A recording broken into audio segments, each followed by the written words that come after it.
Hola y bienvenidos a Sex and Spanglish, where we empower mujeres to get in touch with their bodies, own their pleasure, and where we discuss all the cochinadas our abuelas didn't tell us about. I'm Ana Lopez, sexpert, future doctora, certified sex and life coach, proud Latina, and your go-to guide for all things sex. I'm here to help you kick vergüenza to the curb and teach you to have guilt-free sexual pleasure. Basically, I'm here to help you have mind-blowing sex without all the guilt and shame you learned growing up. Let's be real.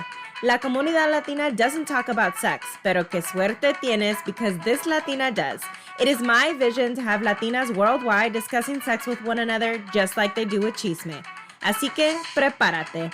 I'm about to change the way you view sex para siempre.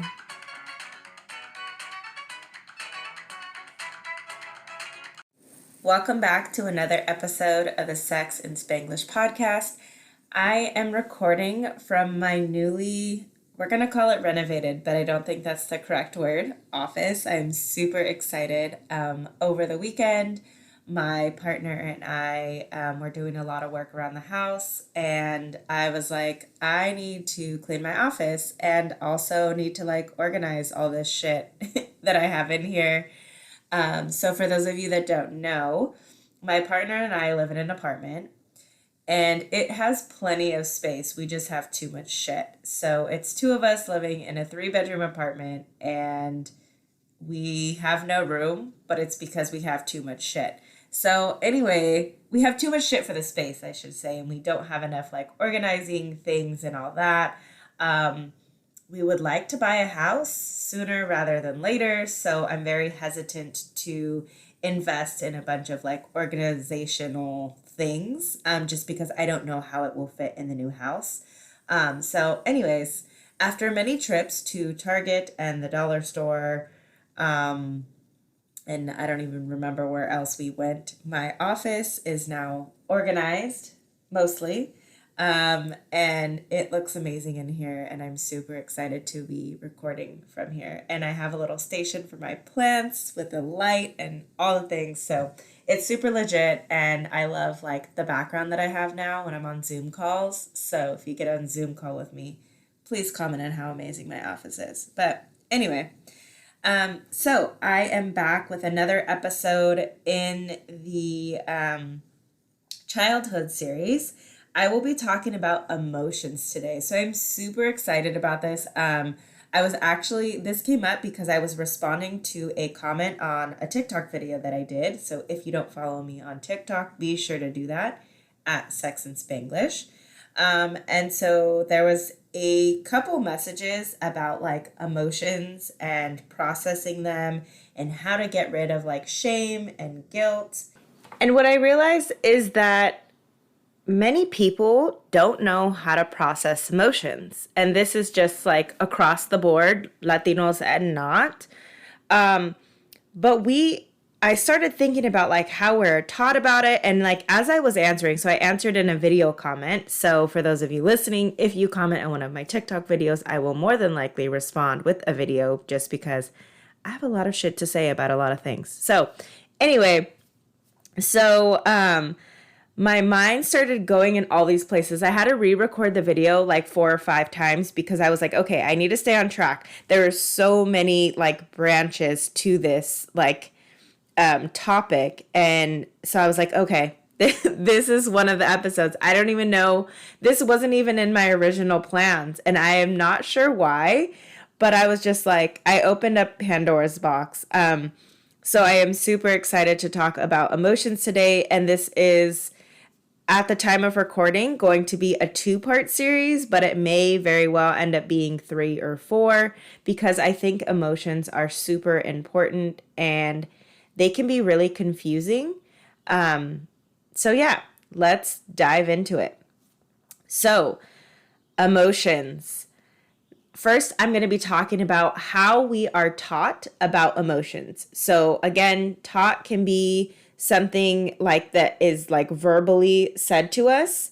It can also be things that are modeled to us, right? So how do our parents react when we have an emotion, or how did they react when we had an emotion, or how did they react to their own emotions, things like that.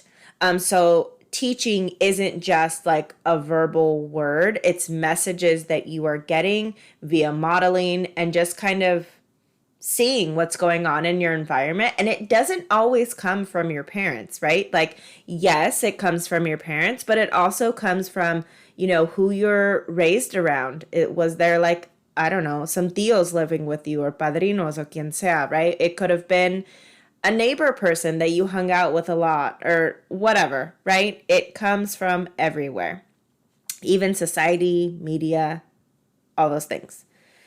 So I'm going to share a few examples of things that I thought of, how we are kind of taught in Latino households about emotion. And again, this doesn't only apply to Latinos, and this is kind of like a generalization, but this is super common. And so I think that it's something that I want to talk about. I realize that not everybody was raised this way, but I do think that it's super common. It's something that I hear time and time again. And so I want to touch on that. And so if this resonates for you, great. And if it doesn't, that's great as well, because I still think that you can get something out of this. So if you're listening to this and you're like, I wasn't raised like that, that's great. And I still think that you can get something out of this episode. And if you were raised like this, I definitely think you can get something out of this. So some things that I kind of heard growing up is the Quiere Llorar. And this is specifically, I don't want to say just for boys, but it was usually when it was like a little boy, and typically when they're a little bit older, right? And there's, their cousins around or friends or whatever. And it's like, oh, quiere llorar, right? Like basically heckling him, right? Like making fun of him that he is going to cry. Now, this also happened to little girls and other individuals of different sexes and genders, yes. But this mainly happened to boys, in my experience. So the whole quiere llorar thing, right? Like making fun of someone that they are going to cry. Fix your face. Don't make that face that you're about to cry. Also, don't cry or I'm going to give you something to cry about. I don't know how many times I heard this growing up. Like, bro, I'm already sad, like that I'm getting in trouble. And then you're going to get me in trouble for reacting to me getting in trouble. Like, what? Another thing is that men and little boys are told not to cry, right? Because men aren't supposed to cry, supposedly. So boys are told not to cry. Little boys don't cry. Or another thing, it was like, oh, you're not a baby anymore. Like, only babies cry, which is totally not true, but okay. The other one is no seas exagerada. My partner actually says this all the time, and it fucking drives me nuts. But what's funny is that he says it in English. So he's like, don't over exaggerate. And I'm like, there is no over exaggeration. You're either exaggerating or you're not. Like, so is like the normal amount of exaggeration. Okay. But anyways, so telling someone that they're exaggerating when it comes to some emotion that they are having. She's drama, right? This usually occurs when it's like talking about a female, like, oh, she's drama. Right? Another thing is tantrums.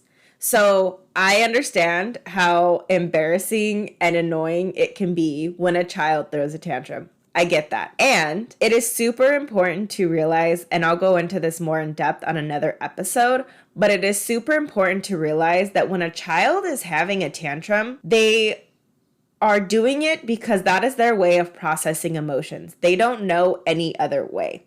So oftentimes what happens is because, one, parents don't know this. They don't realize this. They're just like, this is unacceptable behavior. They shouldn't be doing that kind of thing. They get them to stop doing it, right? Either by punishing them. Typically it's by like spanking them or something like that, right? So that sends the message to the child that like, okay, I can't process my emotions in this way. Like, what do I do? And obviously that's not probably the sentence that they're having in their mind. That's not the thought that's going on in their brain at that age. But it sends that message of like, oh, this is not okay. Okay. And instead of learning to process the emotions in a more, I'm going to use the word proper, but I don't know that that's the word that I want to use, but like a more effective, like acceptable way, they end up just holding it in, which is oftentimes what a lot of people do. The next thing is that we don't talk about things. We, brush things under the rug. Like everybody knows that things like something's going on or whatever, and we just kind of don't talk about it. We avoid it at all costs. We aren't allowed to reason with our parents. And when I say reason with our parents, it's like we get told we can't do something, which fine. I believe that the parent has the say in that. But what happens is the child can't then have a discussion about that decision. It is considered like disrespectful, to ask questions about that decision. I don't see it that way. And I think that the parents that do see that it's disrespectful, I find that they oftentimes have issues processing emotions. It's not always about disrespect when a child wants to ask questions. And we covered this in another episode when we were talking about asking questions. And I think that I can go into a lot of this like on another episode. But the point is that a lot of times the reasoning from the child, so a parent makes a decision, right? And a child is like, okay, I disagree with that decision, kind of wants to talk about it. That is also a way of them kind of processing their emotions. They're processing it by kind of like talking it out, right? And gaining more clarity so that they can then process it on their own. And while they may not be able to verbalize that, that is like their first instinct, right? Their inclination to want to do that, but then they're shut down. And then that goes into the last example that I have is that we are not allowed to have emotions. So like if a parent makes a decision that like, no, you can't go spend the night at your friend's house, we don't allow the child to be upset about that or angry or whatever. Like, no, I said no, you can't go. Like, okay, that's fine. I can't go. But then you're also telling me I cannot, like, I have to be happy about the situation. Your child does not have to be happy about anything. And I see this in reverse as well. And I'm kind of getting on a tangent, but we are like forcing our children to be happy about certain decisions that our parents make or things that they do for us. Like, so over the weekend, my mom came over and she was like telling my partner about how we went to Disneyland, and I don't even know how they got on this subject, but whatever. So they were talking about how we went to Disneyland when I was little. I was like in 5th grade. So I don't know, I was like 10 years old. And she was like, yeah, it took a really long time to get there because we drove. And my mom does not like long car rides for many reasons. I don't either. But anyways, the point is she was telling him like, yeah, it took us a really long time to get there, but we had a really good time, huh? And she was asking me, and I was like, no, I didn't.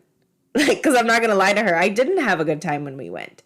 And I know that many people would say like, oh, you're ungrateful. At least she took you.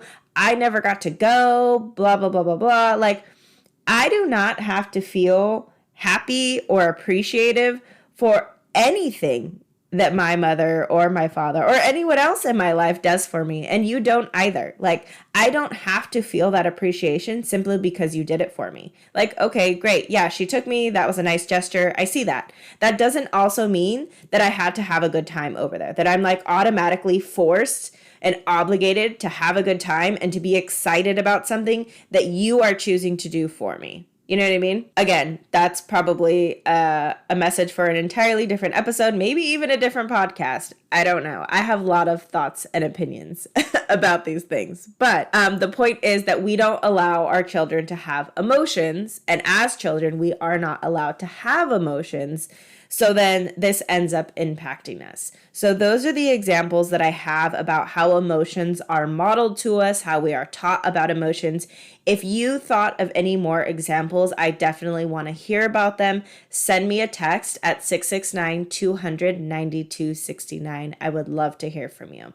So now we're going to get into how this impacts our lives as adults, and then we'll get into how it impacts the sex life. If we are not taught how to process emotions or how to even just allow them, right?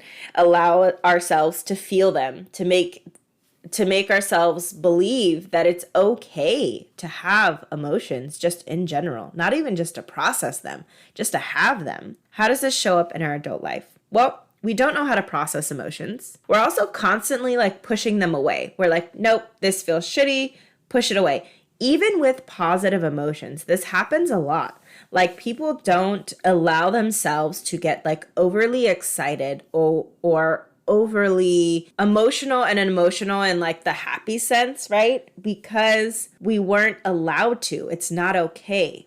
And as I've mentioned before, we learn things as a child, and then as an adult, we are expected to just flip this switch and be like, oh, okay, like it's okay to do it now. Like, no, we take the same messages with us. We have the same brain. It just has like a little bit more of like, logic to it, right? We now have a fully formed brain, but it's been the process of that brain growing started with, all these messages that we got about emotions from our parents. So anyways, as adults, we don't know how to process emotions. We avoid them. We act out of emotion versus how we truly want to show up. And so how this shows up is, for example, if we are angry, right? We act out of that anger. So maybe we, throw things or damage property or, whatever. Like send a text that we would typically never send if we were angry. So we act from that emotion. And when we are doing that, when we are throwing things, when we are punching things, when we are damaging property, sending, intentionally mean texts, things like that, what we are doing is we are trying to process our emotions. We are trying to get that anger out of our body. We just don't recognize that we are doing it. And you can process the anger that way if you want. I don't think it's beneficial, but it's entirely up to you. When we act from a place of, I am angry about this situation, but I have also processed the anger, and act from there, it looks entirely different. And I'm going to show you an example of this, but I'm going to use sadness as the example. So we can actually choose however the fuck we want to feel about things. Like, I'm not telling you you can't be angry. I'm not telling you you can't be sad. Whatever. You can choose how you want to feel about things. And so the most common example that I use all the time with my clients is sadness. And this is because this is something that is very present in my life. My grandmother passed away in 2020. I want to be sad that she is gone forever. Until the day that I take my last breath, I want to be sad that she is gone. I do not want to be happy that she is no longer here, even if that means she is no longer suffering and no longer in pain, and she is content that she is no longer here on this earth. I do not care about that. I am happy that she is no longer in pain. I am happy she got what she wanted, and I am simultaneously sad that she is no longer here with me, that I cannot hug her or whatever, talk to her, whatever, right? I am still sad. I am choosing to be sad because that is what I want. Now, the difference of choosing an emotion, in this case sadness, versus just being sad is like night and day. If I were to just allow the sadness to be there, just like to kind of let it happen to me and not really process it, it would be like I would be moping around. I wouldn't be able to do anything when I hear her name or see something that reminds me of her. I wouldn't be able to function most of the time. But in my case, I have processed the sadness. Now, for me, this sadness kind of shows up in grief. And so this can be an entirely different episode on grief. But grief to me is essentially like extended emotions that, where sadness pops up and then kind of like nostalgia, things like that. So for me, it's like a combination of like grief and nostalgia that extends over a lifetime. This isn't something that goes away. But if we are just talking about sadness, I am choosing to be sad. And so I have processed this sadness. I have allowed myself to fully feel that emotion. And so when I operate from sadness, I can actually function. I can be sad and still function in society. I can still, go to work, record this podcast, talk about it without breaking down. And that isn't to say that sometimes I don't cry about it. Sometimes I don't get really upset about it, but the experience is night and day. My actions are entirely different than if I were acting from a place of unprocessed sadness. Unprocessed sadness would look like I would stay in bed for days at a time when her name was mentioned. I couldn't get up. I couldn't eat things or do things that would remind me of her.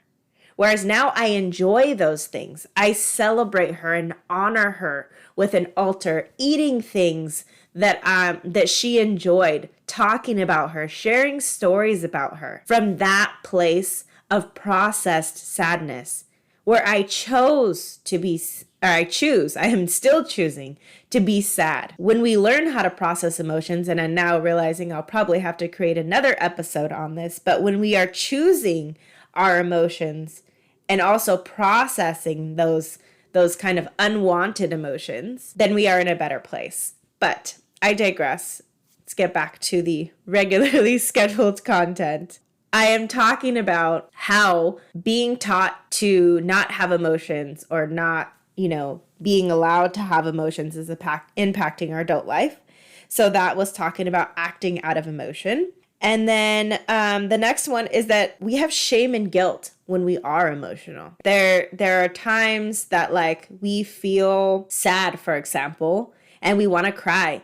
And then we feel guilty about crying or shameful about crying when it's fucking normal, right? But we were taught that we're not supposed to have emotions.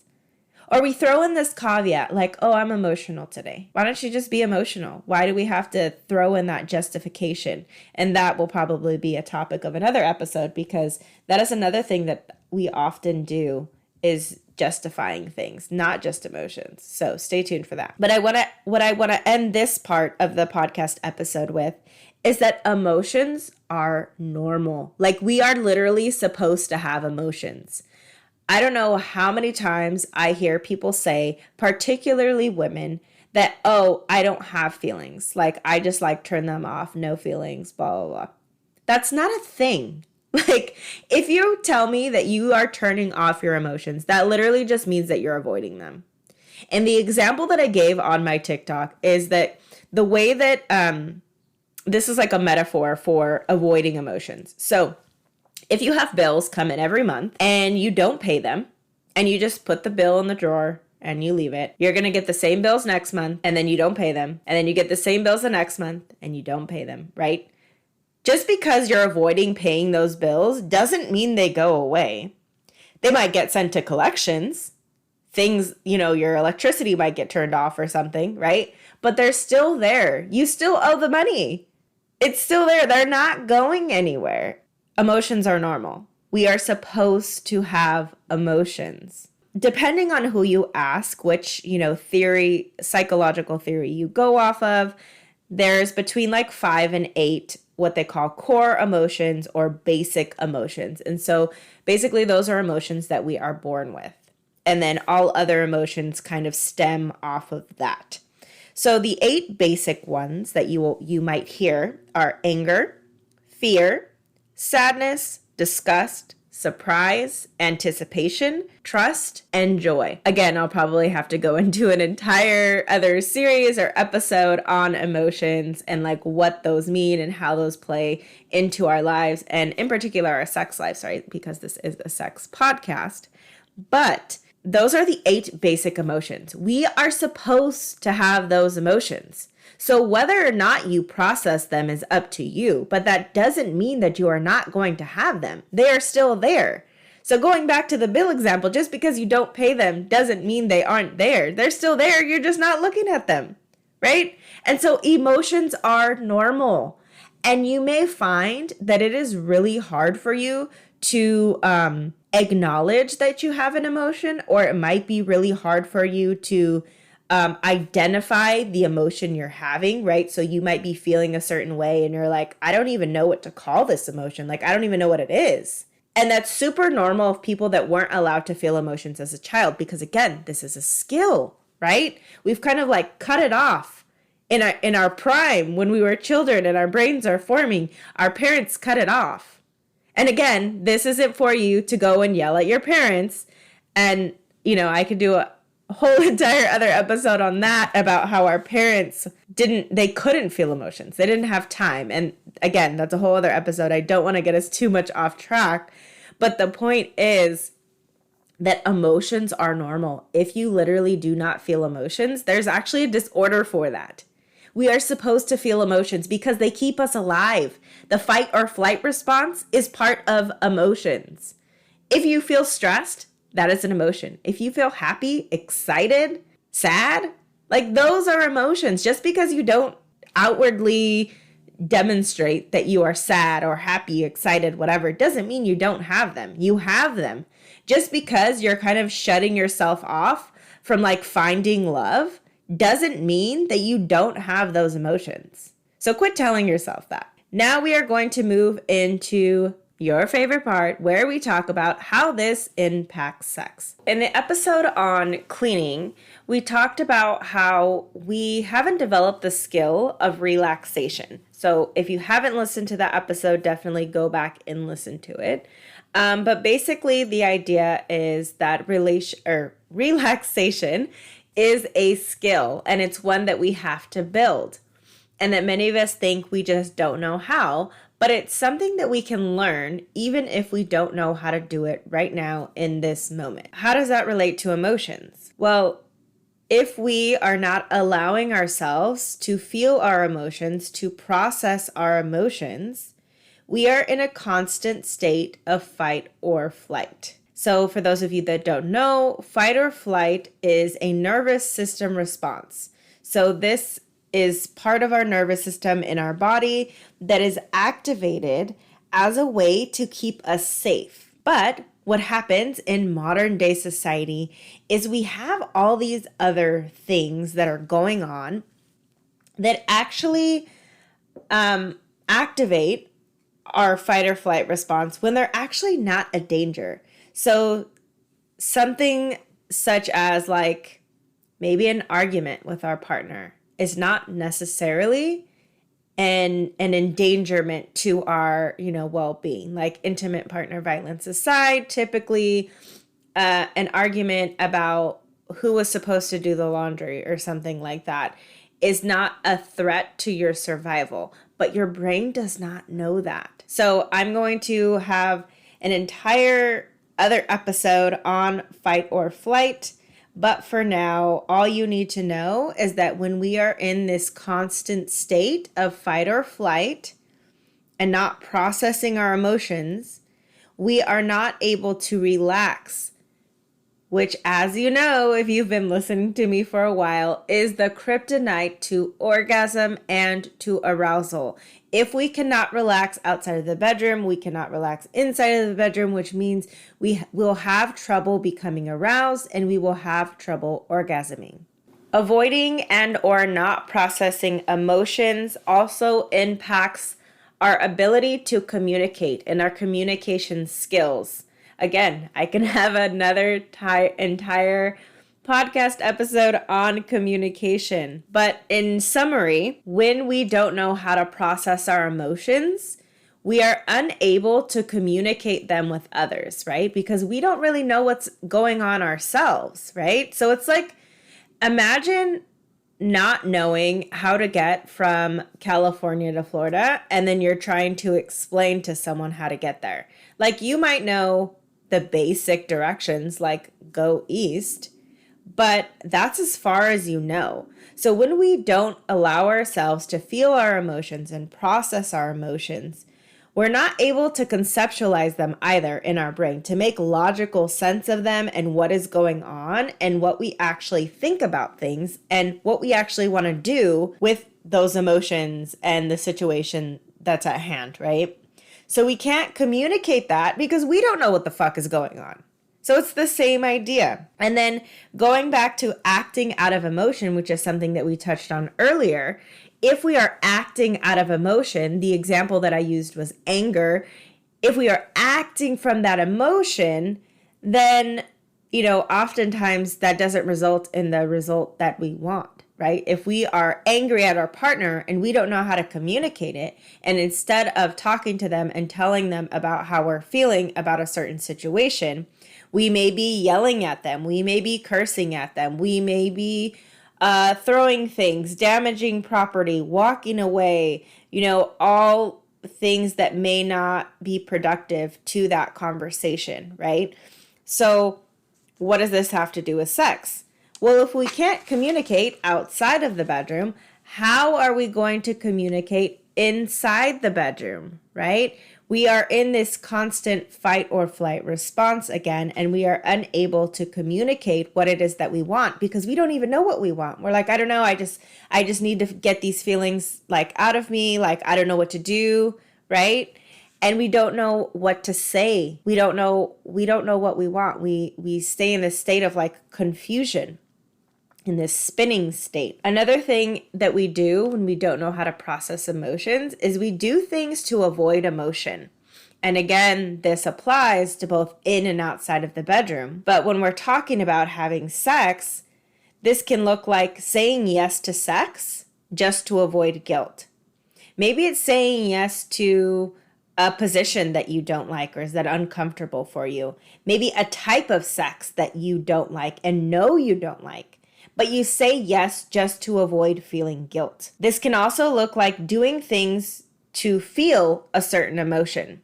And oftentimes this looks like feeling valid and feeling accepted. And this shows up as maybe we settle. We're like, oh, well, I wasn't satisfied in that session, but yeah, we can end it. That's fine. It can show up as in people pleasing. So again, doing things that you know that you don't like, just not to rock the boat so that you can then feel validated or accepted by your partner. Or maybe you do something you know that he wants you to do.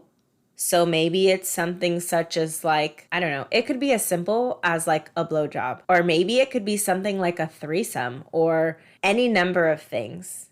But you do it simply because you know that he wants you to, even though you know that you don't want to do it. Those are just some examples of how not allowing ourselves to feel our emotions, not allowing ourselves to acknowledge them or process them, impact our sex life. So now that you got all that down, what the hell do you do? So if you resonate with this episode thus far and you're like, yeah, I wasn't taught how to process my emotions. I don't know what to do when I feel emotions, whether they be big or small, positive or negative. I don't know what the fuck to do with them. Maybe you can't even name emotions when you are feeling them. So what do? How do we start changing this? Well, first it begins with acknowledging that you have an emotion, creating this awareness, because oftentimes we're feeling emotions and we don't even recognize that we're having them. So when you notice a change in your attitude or change in your physiological state, all of a sudden maybe your heart starts beating really fast, or you have a sinking feeling in your stomach, or all of a sudden you just feel like you're in a really bad mood or down or really high mood, right? You're really excited maybe about something. Just acknowledge that and create awareness around that. And try to name the emotion that you're feeling. And once you've done that, that's when you can begin to process emotions. So it all starts with awareness, as always. And then from there, you are going to process emotions. And I want to throw it out there that this is a process. This is not going to happen overnight. I know that you think it will happen overnight and you want it to, but it is not going to happen. I am still learning this. This is a constant learning curve. And so pick an emotion, any emotion. It doesn't matter. Just pick one emotion and really learn to process that, because I think that learning to process them all at once, even though it's the same process, it can be really difficult. And so I encourage you to choose one emotion to process and really learn to process that. So you're probably thinking, well, how the fuck do I process it? Get to the answer already. The answer is to lean into that emotion. And what I mean by that is just really allow yourself to feel that emotion. So for example, if you chose anxiety, which is one of the most common emotions, allow yourself to really feel anxious. It's gonna feel like shit. I'm like, negative emotions do not feel good, right? That's why we call them negative emotions. But allow yourself to just feel that anxiety. It's almost like exposure therapy, right? You're gonna just allow yourself to feel that. Notice what's happening in your body. Maybe your heart rate is going up. Maybe you're starting to sweat. Maybe your stomach is like tied in knots. Whatever that is, just notice it. And start out with like maybe allowing it for like 30 seconds. And then you can go to your other coping mechanism that you're used to, right? But what you want to do is just start for 30 seconds, just allowing yourself to feel that emotion and practice it every time it comes up. And as the 30 seconds gets a little bit more tolerable, then you can increase it to like 45 seconds or 50 seconds, right? It's just step-by-step increments, just like we do with these other things that I'm teaching you here. So we're going to start small and work our way up. So in summary, it starts with awareness, and then you're going to move on to feeling those emotions. If you like what you heard, be sure to hit the subscribe button to be notified when new episodes are released. Join me every week to hear me talk about orgasms, STIs, birth control, and all the other cochinadas your abuela didn't tell you about. But that's not all. We'll also discuss machismo, la tía metiche, and sexual stories from other Latinas just like you. And if you're ready to start spicing up your sex life tonight, then be sure to download my free ebook, Spice It Up con la Sex Coach. You'll find the link to download it in the show notes. Do you have an idea for a podcast episode? Send me a text at 669-200-9269 and tell me all about it. And finally, let's keep in touch. You can find me on Facebook, Instagram, Twitter, and TikTok at Sex in Spanglish. Be sure to follow me and let me know you heard this episode. Espero verte pronto.